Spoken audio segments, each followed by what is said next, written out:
Alright, so if your goal is to lose body fat, you may naturally feel like you need to eat as little as possible. But actually, sometimes increasing what you're eating or eating more is going to have much more of a beneficial impact if your goal is long-term body fat loss. Now, I know that might sound a little bit counterintuitive, but don't worry. In this video, we're going to dive into 4, maybe 5 reasons as to why eating more can help with fat loss. Now, of course, I'm going to preface this with the fact that the laws of thermodynamics do not change. You still need to be in a consistent calorie deficit in order to elicit fat loss over a period of time. Now, if what I said is just a little bit confusing, then I would definitely recommend checking out some of the videos I've made in the past around the basic principles of fat loss. So in those videos, I talk about energy balance and how we get energy in versus how we expend energy, and really how we can manipulate those factors in order to elicit fat loss through essentially creating an energy deficit. And just on a side note, you can probably hear that I'm interchangeably using the word calorie with energy, because essentially calories are just a unit of energy. So feel free to go and check out some of those videos, but if you're staying here with me, then I just wanted to mention it because it really is fundamental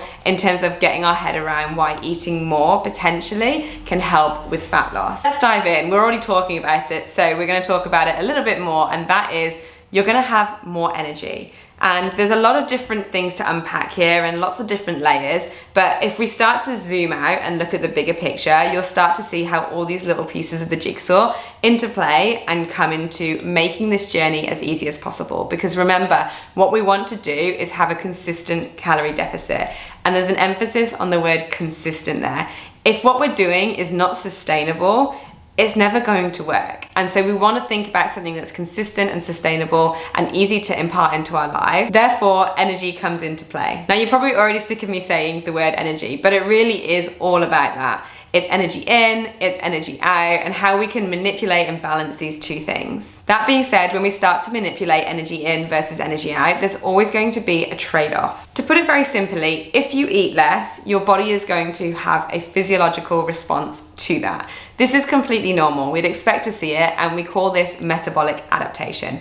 Don't worry about the long words. Essentially, it just means that your body is going to adapt to a lower energy intake. And it does this by essentially making some changes to try and conserve a little bit of energy. It's almost like your car going into eco mode or your phone going onto low battery mode. It's kind of just shutting off some of the peripheral things just to save as much energy as possible because it's not having energy come in. And for the most part, if you're just in a reasonable and healthy deficit, then you're not going to really notice these things too much. However, the less you eat and the bigger that you make that energy deficit, the more you are going to notice these changes. And we're talking about things like you might move a little bit slower, you might sleep a little bit more, you're not going to be able to train as hard, you're generally just not going to have as much energy, so you're not going to be fidgeting and doing all the stuff that I do with my hands as much. I mean, when we take it to an extreme, if you were to really severely reduce how many calories you're getting in, then you really start to notice the effects of metabolic adaptation, and they can be quite significant. This is when we start to hear about things like hypothalamic amenorrhea, which is essentially when you lose your menstrual cycle. But don't let that scare you, because that's really when we take it to the extremes. So if we think about it, the bigger we make the deficit, the more we're going to notice the effects of metabolic adaptation. And essentially all we're going to do is just make life a little bit harder for ourselves, because we're not going to be spending as much energy, we're going to be wanting to conserve it as much as possible, and we're probably going to also lack motivation, because there's nothing worse than waking up in the morning and feeling like you have absolutely no energy to face the day. And not only that, if you're also exercising on top of this, you're not going to have as much energy to train, and you're not going to get as much out of your training sessions either. So it's really this balancing act of just finding what's right and being able to trade off one to the other and just find that sweet spot, really. By eating a little bit more and eating a little bit more regularly, you might notice that your energy levels increase. We won't notice such big effects of metabolic adaptation, and you're going to be able to enjoy your training, you're going to be able to push yourself to see progress, and there's so many different benefits to that on its own. Number 2 is managing hunger. If you have been in a calorie deficit, or your goal is to lose body fat, and so you've reduced what you've been eating, you'll know that you get hungry. Essentially what happens, and this is exactly what we want to happen, so it's completely normal, but if we continuously eat in a calorie deficit, our body's going to signal to our brains that it's hungry, and then it'll continue that we're still not getting enough energy in, and eventually it will start to take that energy or make up for that energy from other areas. One of those eventually being our fat storage. That's exactly why our body stores fat for moments where it might need it in the future. So that is essentially the goal that we're trying to achieve here, is that we're just not quite giving our bodies just enough energy, and it has to go and take it from other sources, and it will tap into our fat reserves to do so. That being said, our bodies are pretty awesome, and all they want to do is keep us alive, keep us healthy, and keep us safe. So it's going to continue signaling to your brain, I want a little bit of food, we're not getting enough in right now. And so that results in these feelings of hunger and potentially also cravings. Now again, we're all about sustainability, so we want to manage these things as much as possible, because I can tell you, I get rather hangry, and I don't want to be in a situation where I'm feeling hungry a lot of the time, because my willpower will only last so long, and I know that everyone else is the same as well. So if we think again about this trade-off of reducing our calories by quite a big amount, but really battling with these feelings of hunger and maybe cravings as well, because we're not allowing ourselves enough calories in the day to get a variety of foods in and be able to indulge in things that we like as well, then it's just making life a little bit harder for ourselves. Whereas if we start to choose a slightly smaller deficit and accept that it's just going to take a little bit longer, it's much easier to manage hunger, to manage your cravings, because you can still incorporate those foods that you love as well. And the key thing is that you can do it consistently, and you can do it sustainably for a long period of time, and that is going to be the key factor. Additionally, some of the foods that tend to be a little bit more satiating, so they keep you fuller for longer, tend to also have some extra calories too. So if you are having more calories throughout the day, it just means that you can incorporate these foods a little bit more, and hopefully that will help manage your hunger and you'll stay fuller for longer. Plus, it's all the good stuff that we need, all the proteins and the fats that we want in our diet. Okay, so number 3, we're going to take a little bit more of a wider viewpoint, and we're going to focus a little bit more on training as well. So what we're thinking about here is maintaining muscle mass, building muscle, or minimizing muscle loss. So there's a lot to unpack here, but essentially what I want you to think about is the fact that muscle mass is really beneficial to have. Not only as we age, especially as women, is it important to have muscle mass to keep us healthy, to keep us safe, to keep us moving well. It's also beneficial for fat loss and weight maintenance, because muscle is more metabolically active than fat mass is. So therefore, the more muscle you have, the more energy your body requires per day just to keep it ticking along, essentially. Now, if we want to build muscle, there's a few things that we need. Firstly, we need to have adequate energy intake. So we need to make sure that we're giving our bodies enough energy to be able to build new muscle. We also need a stimulus, so we need to be able to lift a weight or move our body weight, whatever it is that's going to cause resistance.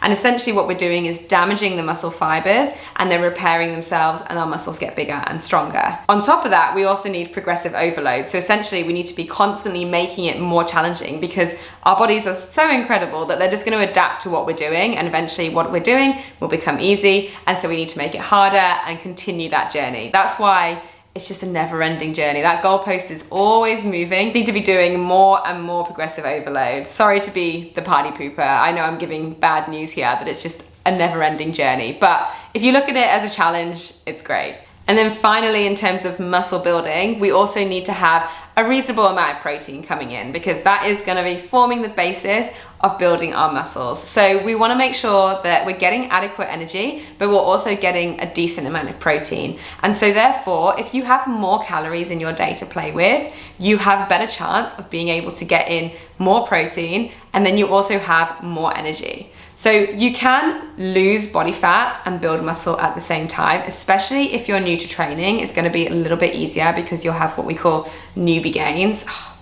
The newbie gains. It's just going to be a little bit easier. In this circumstance, what you want to do is make sure that you're getting a decent amount of protein in, and the recommended amounts vary, but it's between 1.2 grams to 1.8 grams per kilogram of body weight.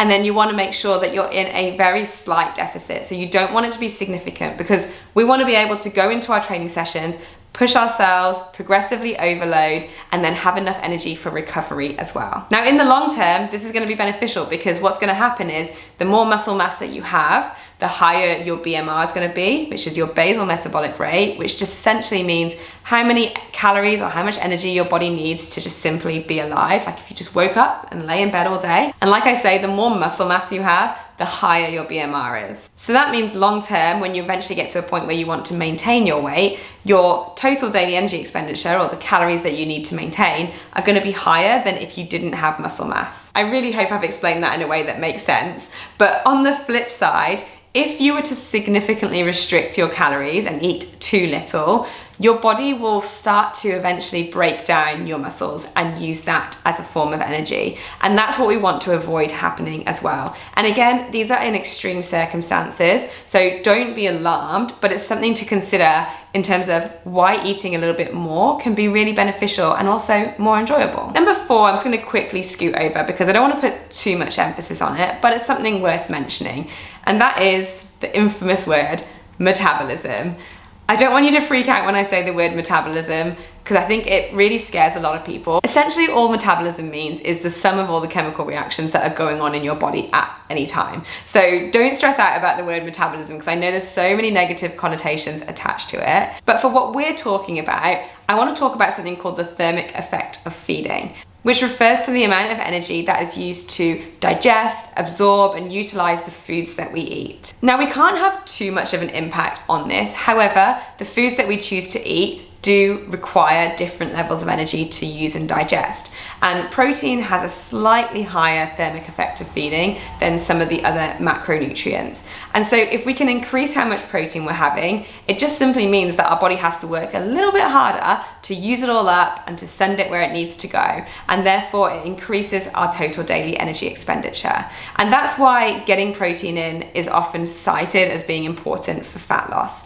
And again, I don't want you to overthink it. I don't want you to stress about it. I lost 4.5 stone, 30 kilos, 60 pounds. We work in all different countries here. So I lost a significant amount of weight and I didn't even know anything about nutrition. I didn't know anything about protein. I was plant-based for a lot of that and probably definitely wasn't eating enough protein. And even now, I probably don't eat enough protein. So don't overthink it. But again, it's just the bigger picture thinking of going, if I'm eating a little bit more, then I have the ability to have a little bit more protein in my day because I have more calories to play with. And that's not only going to benefit me in terms of the thermic effect of feeding, but it's going to keep me fuller for longer. So I'm going to enjoy myself. I'm not going to be as hungry and I'm going to have more energy to train and I'm going to be able to build muscle mass. I hope that you can start to see how all these little pieces of the jigsaw puzzle are starting to fit together, and it's creating a much rosier picture than restricting yourself severely and just not being able to get those foods in. And now finally, point number 5, and you knew this was coming because it wouldn't be a video of mine if I didn't talk about it,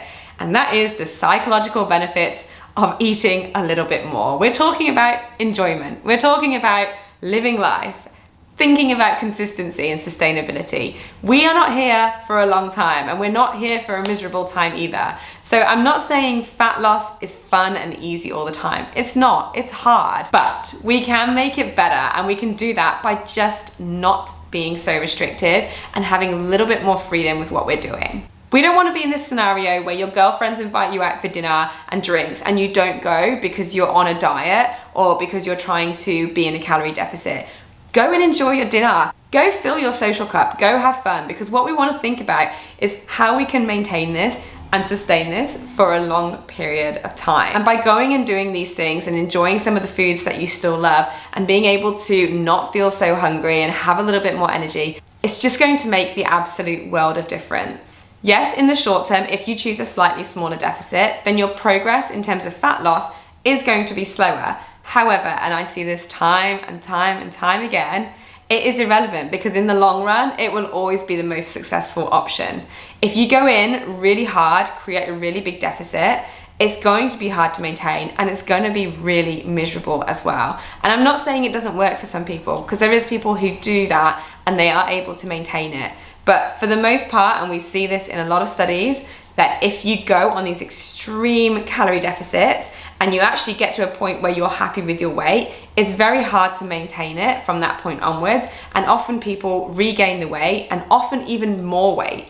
So we want to think about this is a lifestyle, this is a lifelong thing. If we're cutting out all the foods we love, cutting out all the social occasions, we're reducing everything, so we're making life really hard for ourselves, it's just never going to be a great place to be. That being said, there's so many different layers to it, and I'm not going to go into them all because you'll just be like, Lucy, please stop. But even things like stress, we go and socialize, or we eat foods that we enjoy, or that we get a really good night's sleep because we're not super hungry and we've had a good training session. It minimizes stress in our body. That means that we have less cortisol, and cortisol can have an effect on our hunger. It can have an effect on the things that we want to eat. So we'll start to notice that we might crave things like simple sugars, simple carbohydrates, because we just want that quick energy hit.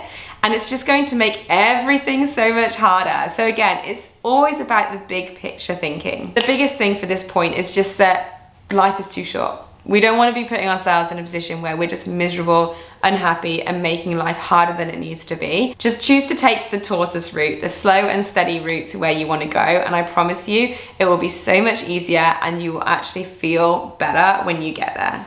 So that is it, guys. I wanted to try and keep it short and succinct. Hopefully it's relatively short and succinct, and that it made sense as well. The amount of times I see people beating themselves up because they heavily restrict and they can't maintain it, or they might see fat loss and then they regain some of the weight and they feel like they're a failure, and I just want to give them a hug and say, it's okay, this doesn't have to be this way. Let's try and make it as enjoyable as possible. Enjoy moving your body, enjoy training, enjoy your food, enjoy experiencing new different parts of nutrition that you haven't looked at before. Try to think about it as a holistic viewpoint rather than just I need to eat less and I need to move more. There is so much more to this journey than that. Of course, if this whole topic is very confusing, there's always professionals that you can reach out to. There's lots of personal trainers that can help give you nutritional advice, but there's always the option as well to speak to a registered dietitian to get a specific meal plan for you, so it makes it a little bit easier. It really is just about meeting yourself where you're at, finding what option is best for you, and then following that. If you have any questions, drop them down below or head over to my DMs. You can always slide into my DMs.